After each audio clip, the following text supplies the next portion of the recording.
Jadi dari Forum News Network FNN, Bang Edi Channel. Apa kabar? Sore ini saya di rumah si manusia merdeka, Muhammad Saidido. Gimana Bang, kabar Bang? Alhamdulillah, sehat, ya? Baik, sehat. Tadi kita habis sholat maghrib soalnya lagi ya, tambah sehat ya.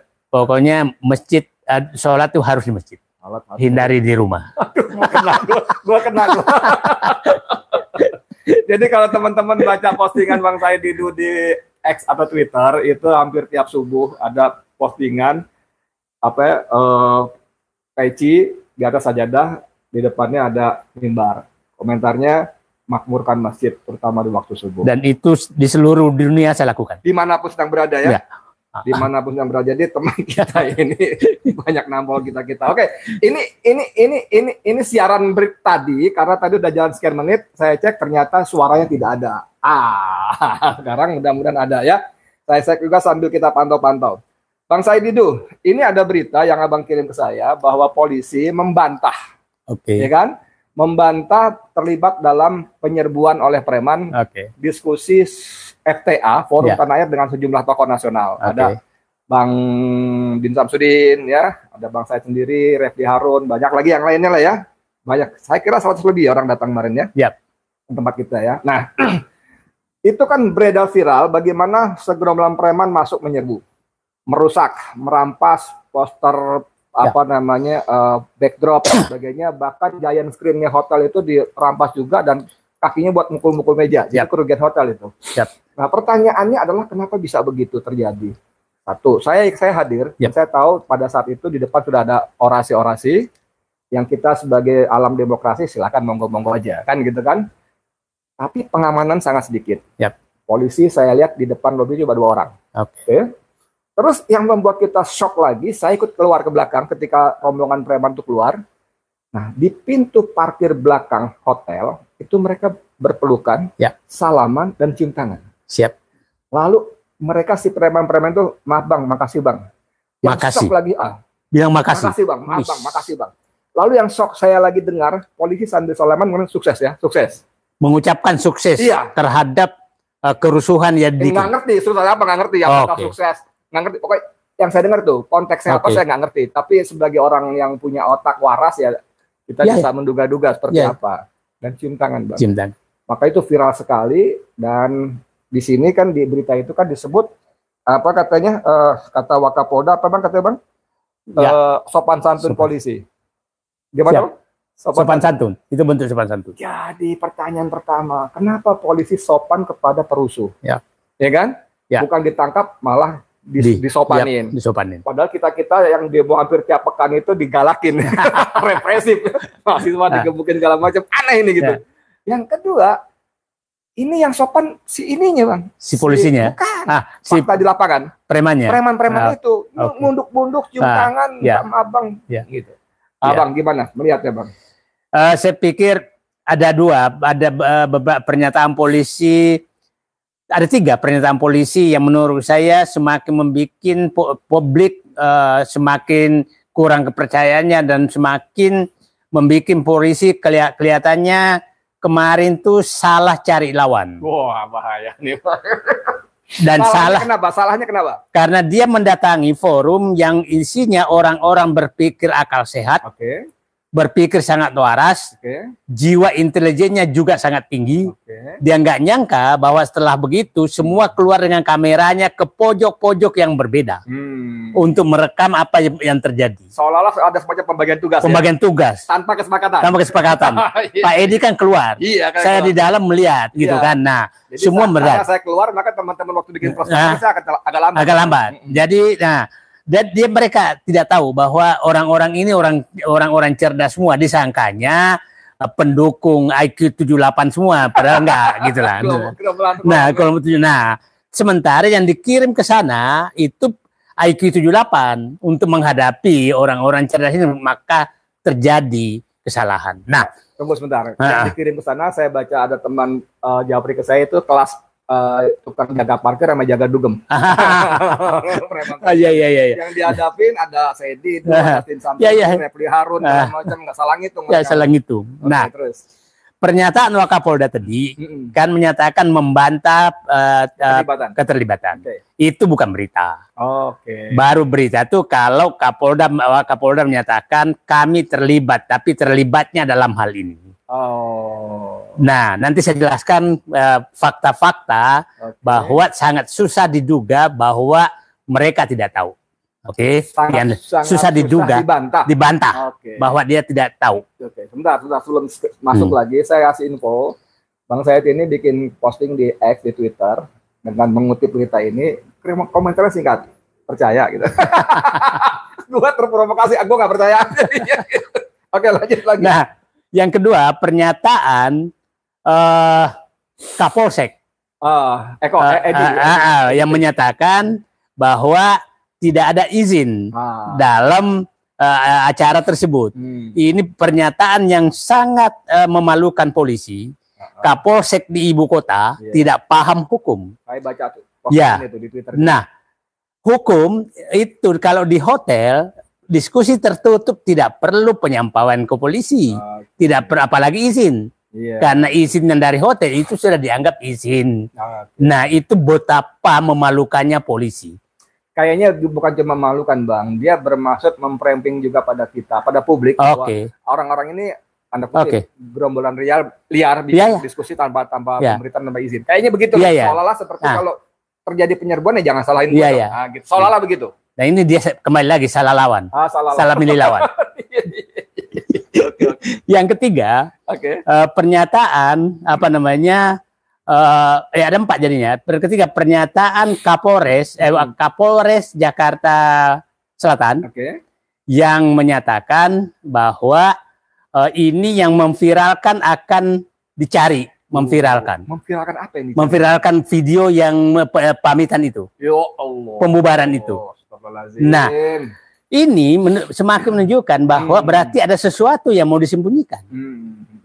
Nah, yang keempat, memviralkan foto 2 perusuh itu yang ditangkap itu tidak menarik sama sekali buat saya. Yang pakai rompi itu ya? Karena harusnya kemarin yang ditangkapnya, bukan yang kemarin ciuman habis itu. Siapa tahu memang diminta ditangkap, sekarang makan enak di dalam. Aduh, kita nggak tahu ya. Ya kita nggak tahu. Kita nggak nuduh, cuma nanya doang. Siapa tahu kemarin peluk-pelukan, cium-ciuman, sekarang elus-elus gitu kan.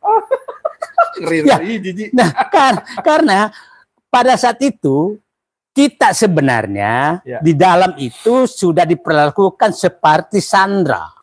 Bentar Bang, sebelum ke situ soal pelukan, cium-ciuman tadi, saya lagi-lagi saksi itu bagaimana si bocah hitam gendut pakai kuncir di atas itu, Bang. Itu kasarnya luar biasa. Di dalam itu, di luar Bang, di yang lain. Kita ada di tempat lain, maksud itu ada videonya lagi. Itu bolak-balik nyerbu lagi, marah-marah lagi, dan polisi cuma sabar. Dan itu saudara sekalian, karena saya juga rajin ikut aksi, meliput ada peserta aksi, beda sekali perlakuan polisi dengan kami waktu kita aksi. Represif. Sementara itu cuma dipeluk, digeser keluar, balik lagi marah. Maaf ya ngomongnya anjing, tuh. Cuma dipeluk, didorong keluar, balik lagi gitu. Sementara anak kita yang aksi di jalanan itu, represif sekali. Kenapa perbedaan perlakuan begitu? Apakah ada? Jadi ya itu saya bilang tadi sangat susah dibantah bahwa ada kesepakatan antara perusuh dengan yang menjaga perusuh dengan polisi. Sangat susah dibantah. Kita lihat ya, dia kan menyatakan tahu nyerbu dari belakang. Kita tahu polisi sudah ada di pintu loh. Di pintu masuk. Tidak ada sama sekali larangan masuk. Walaupun kau sendiri. Kan pintu bisa dikunci. Pintu kaca itu. Kan nggak ditutup sama mereka, dibiarkan masuk. Keluar juga nggak ditegur. Dia mukul orang, polisi diam aja loh. Itu ada security hotel. Jadi saya berharap, saya dapat laporannya bocor, laporannya polisi bocor, seakan-akan tidak ada terjadi apa-apa. Laporan polisi intelijennya. Nah, itu lengkap, beredar tuh. Beredar. Jadi dengan laporan seperti ini, pantaskah kami percaya bahwa apa yang dikemukakan itu tidak tahu, minimal tidak tahu. Kalau tidak. Nah, kita lihatlah. Saat itu dia tidak ada melakukan aksi apapun, melarang masuk apapun, marah-marah setelah dia merusak, mengusir kita semua. itu tidak dimarahin, malah dicium tangannya, dipeluk, berterima kasih. Nah, saya ingin tanya pimpinan polisi, wajarkah kita percaya apa yang Bapak katakan bahwa itu sopan santun, sementara kami sedang dipersekusi? Agar publik tahu saat itu setelah mereka keluar datang berita bahwa kita diminta kunci semua pintu. Kita kunci semua pintu. Saya bisa tambahin karena saya saksi di dalamnya. Jadi sebelum itu mereka minta kita bubar. Panitia bilang enggak, kita makan siang jam 2, jam 14 baru sebubar. Tapi manajemen hotel memaksa mendesak. Ini kan aneh, Bang. Hotel itu bisnis yang berbasis selain fasilitas adalah keramah tamahan. Hospitality. Ya, itu nggak mungkin hotel sekurang ajar itu. Dan kita kan rapat di kamarnya Doni. Betul. Doni itu dari sehari sebelumnya ditelepon bolak-balik oleh manajemen untuk batalkan. Nggak mungkin pengelola hotel berani begitu kalau tidak ada perintah. Kedua, bahkan jam 2 pagi, ya kan, kita dengarkan tuh kan, dia masih ditelepon oleh manajemen hotel. Sekali lagi, itu nggak mungkin. Tanpa perintah. Jadi kalau si Kapolsek Mampang Perapatan, si Edi, siapa EDP itu mengatakan tidak tahu di dalam ada acara, itu bohong besar. Saya berani mengatakan bohong besar karena tidak mungkin hotel berani mengganggu-ganggu tamu, apalagi dia nginepkan di kamar yang bagus tuh, ya kan? Kayak suite roomnya ya, presidensial atau begitu. Ada kamarnya, ada dapurnya, ada 2 lantai, atau kan itu bukan kamar biasa. Kita kan biasa nginep di hotel kan, walaupun deluxe atau standar aja saya kan, tapi kan jadi tahu gitu kan. Jadi nggak mungkin hotel berani itu tanpa ada tekanan perintah dari polisi. Ketika Kapolsek Mampang Perapatan EDP itu mengatakan tidak tahu ada acara dalam, itu dusta besar. Jadi, nah, coba bayangkan, toko-toko besar di dalam tersandra. Pak Din Samsudin mau keluar, kita tidak tahu siapa pegang kuncinya. Itu sampai setengah jam menunggu, 15 menit nunggu, baru bisa ketemu kunci. Artinya, sudah ada orang yang mengunci pintu supaya kita tidak bisa kemana-mana. Dan satu lagi, air pendingin, AC-nya saya ingin cerita bagaimana perlakuan mereka kita dalam ruangan seperti Sandra. Apa yang terjadi dalam ruangan supaya publik paham. Kita di dalam ruangan saat itu ada pembicara, kita anjurkanlah ngobrol-ngobrol aja. Pembicara naik 1, tahu-tahu datang lagi, Pak. Mereka sudah tahu Bapak masih seminar. Makanya masih seminar. Artinya ada intel di dalam ruangan. Yang memberitahu keluar. Betul. Nggak mungkin dia tahu kan pintu dikunci semua. Sehingga kok tahu. Nah, datang lagi orang hotel kan, Pak, mereka tahu Bapak masih ada bicara-bicara. Mohon dihentikan. Bayangkan. Bayangkan kita di dalam ruangan dikunci. Nah, habis itu kasih tahu dia, tolong kasih tahu dua, kita nunggu makan deh. Alasan makan. Kita ngobrol-ngobrol. Itu sekitar setengah 11. Makan dipercepat. Nah, tahu-tahu datanglah. Makan jam 11 makanan datang. Kita makan, setelah makan datang lagi. Katanya ada pesan dari aparat agar kita dikasih waktu hanya makan 10 menit. Suruh keluar. Kita dipaksa makan 10 menit. Sementara kita makan AC mati. Mati panas. Nah, hotel setengah jam hidup lagi. Tapi kan setelah kita marah. Nah, setelah itu kita sedang makan, datang lagi. Pak, mereka tidak percaya Bapak makan. Minta foto? Enggak, minta dia masuk 2 orang melihat kita makan. Gila. Jadi bayangkan hari itu, perusuh itu istimewanya bisa memerintahkan aparat untuk menjaga kita, melakukan yang mereka inginkan terhadap kita. Jadi publik paham bahwa itulah puncak bagaimana preman berkuasa di negeri ini bisa memerintah aparat resmi untuk melakukan persekusi terhadap orang yang mereka tidak suka. Jadi kemarin kita itu merasakan bahwa polisi sudah tidak ada, mereka di bawah kendali preman, berubah menjadi pelayannya ya. Pelayannya preman, menyampaikan pesan-pesan untuk melayani sandera-sandera tokoh-tokoh nasional yang ada dalam ruangan. Mungkin itulah kenapa Pak Edi mereka menyatakan terima kasih. Asik. Nah itulah kenapa saya pesan saya ke Pak Kapolri yang terhormat, saya tidak terlalu penting melihat penangkapan 2 preman tersebut. Karena saya tahu preman ini kemarin sangat berkuasa terhadap anak buah Bapak. Menugaskan, dialah memberikan tugas kepada anak Bapak untuk melakukan apa yang diinginkan kepada kita. Minta kita bubar, minta kita tidak seminar, minta kita makan 10 menit, dipoto-foto pula oleh mereka. Masa aparat disuruh oleh preman? Jadi saya bilang, Indonesia kemarin di hotel Grand Menteng Kemang, Grand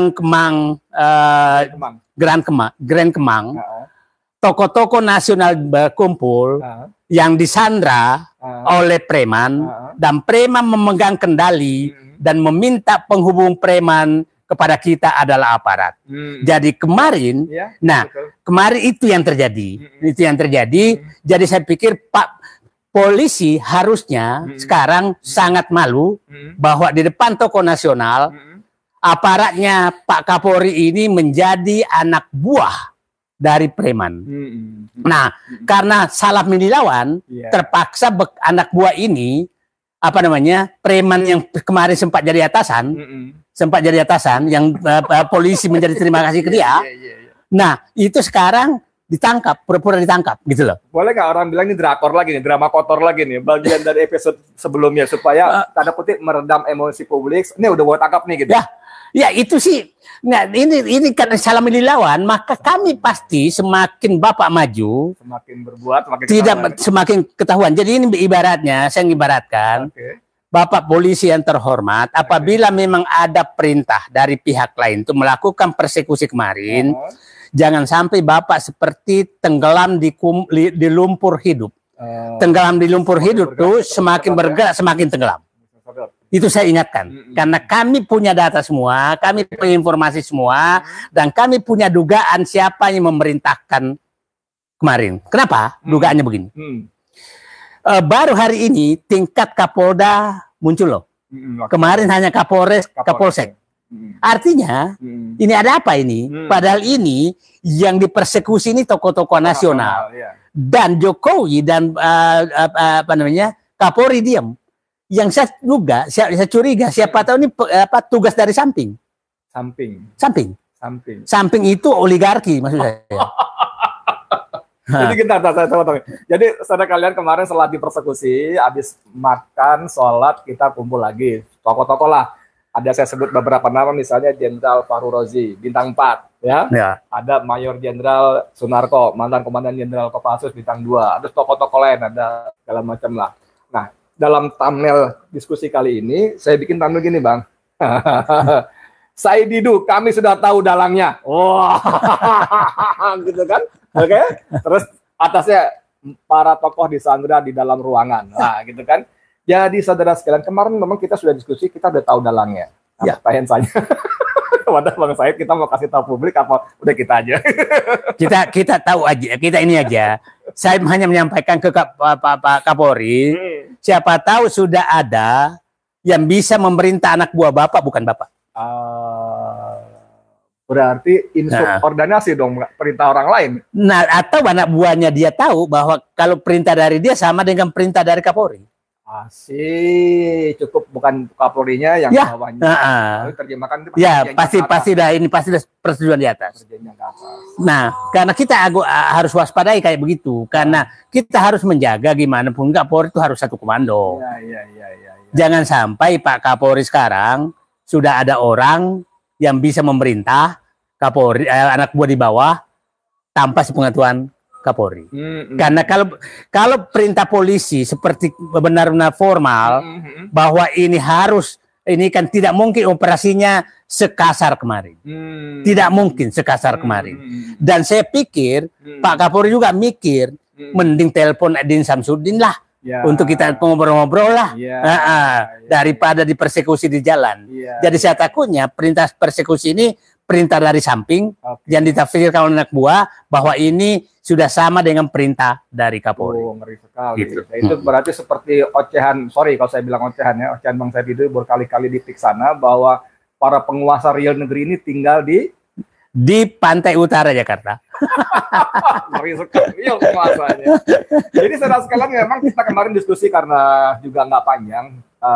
Doni, ketua panitia juga ketua FTA Indonesia, ketua hariannya ya, Forum Tanah Indonesia, Forum Tanah Air untuk Indonesia, itu dia mau extend kamar nggak boleh. Tapi kita memang bicara agak spektrum agak meluas. Akhirnya kita mau nggak mau terkait dengan kekuasaan presiden akan selesai 20 Oktober ya. Sampai kita nyinggung soal kemungkinan dekret, kerusuhan segala macam ya. Dan informasi bagusnya adalah bahwa kalau misalnya terjadi kerusuhan segala macam, sudah bisa hampir dipastikan Prabowo tidak akan terima. Betul? Dan itu artinya bahwa hati-hati kalian membackup kekuasaan, dan wabil khusus mohon maaf ya kepada Jenderal Sigit Listio Prabowo, Kapolri, jangan jorok. Jangan jorok. Ini kapal mau tenggelam. Kalau terus membackup kekuasaan Joko Widodo, itu sungguh-sungguh langkah yang keliru. Kalau sampai terjadi misalnya, kita nggak kendaki, misalnya kemudian rusuh, ricuh segala macam, Jokowi ambil dekret segala macam, emangnya tentara mau ikut-ikutan? Kan bukan mustahil. Prabowo adalah Menteri Pertahanan, kemudian presiden. Bukan mustahil, dia sudah komunikasi dengan Panglima TNI dan seterusnya dan sebagainya. Hati-hati Om Sigit. Jadi nggak, kita nih aja lah. Kemarin juga supaya publik paham. Ada juga hikmahnya, karena kita dibubarkan, maka kita pindah diskusi untuk bagaimana mempersiapkan gugatan pidana dan perdata kepada Jokowi dan dinasti.